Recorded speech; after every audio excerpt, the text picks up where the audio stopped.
Hai teman-teman, hari ini saya ingin sharing agar kita bisa bertumbuh bersama. Tema yang akan kita bahas itu mengenai masa depan yang cerah. Kita semua ingin punya masa depan yang cerah, bukan? Saya ingin punya masa depan yang cerah. Tapi apa yang dimaksud dengan masa depan yang cerah?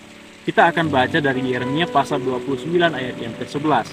Dikatakan di situ bahwa aku ini mengetahui rancangan apa yang ada padaku mengenai kamu, yaitu bukan rancangan kecelakaan tetapi rancangan yang penuh dengan damai sejahtera untuk memberikan kepadamu masa depan yang penuh harapan.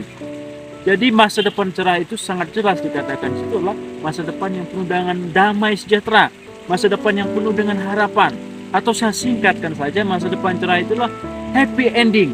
Kalau di film itu adalah happy ending, bukan sad ending.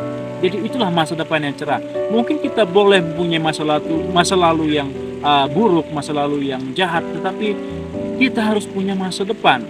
Ya, bagaimana cara kita bisa punya masa depan yang cerah? Tidak lain tidak bukan adalah kita harus ada pertobatan. Nah, di sini saya ingin jelaskan apa itu pertobatan.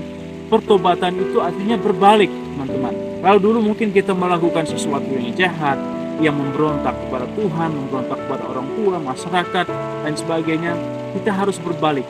Dulu ya kita melakukan yang jahat, tapi sekarang kita harus melakukan yang baik, yang memuliakan nama Tuhan. Pasti kita akan memiliki masa depan yang cerah. Bertobat artinya juga teman-teman, kita kembali kepada Allah. Dulu kita jatuh ke dalam dosa, sekarang kita kembali kepada Allah. Nah, orang yang kembali kepada Allah pasti beda dengan orang yang ada di bawah atau jatuh, teman-teman. Kalau teman-teman pernah naik pesawat, yaitu dari ketinggian yang begitu tinggi, teman-teman bisa melihat begitu luas pemandangan. Tetapi kalau saudara berada dalam goa atau di bawah sesuatu, saudara tidak akan bisa melihat pemandangan yang luas. Orang yang kembali kepada Allah, orang yang bertobat, yaitu orang yang akan bisa melihat masa depan yang cerah.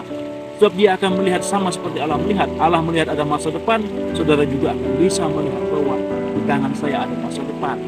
Yang kedua, yang harus kita lakukan adalah harus berdoa. Artinya begini, teman-teman, kita sudah bertobat. Kita sudah tidak lagi melakukan dosa yang sama. Sekarang kita minta kepada Tuhan. Sebab Tuhan itu senang menjawab doa kita. Kita harus gumuli apa yang menjadi keinginan, kerinduan hati kita. Kita harus bawa kepada Tuhan setiap hari. Kita ingat cerita Yabes, teman-teman. Yabes orang yang sakit-sakitan. Dia lahir merugikan orang tuanya, lain sebagainya. Tapi ketika dia meminta kepada Tuhan untuk memperluas, melindungi, menyertai apa yang dilakukan oleh Tuhan, Tuhan menjawab. Artinya di sini Tuhan senang menjawab doa kita.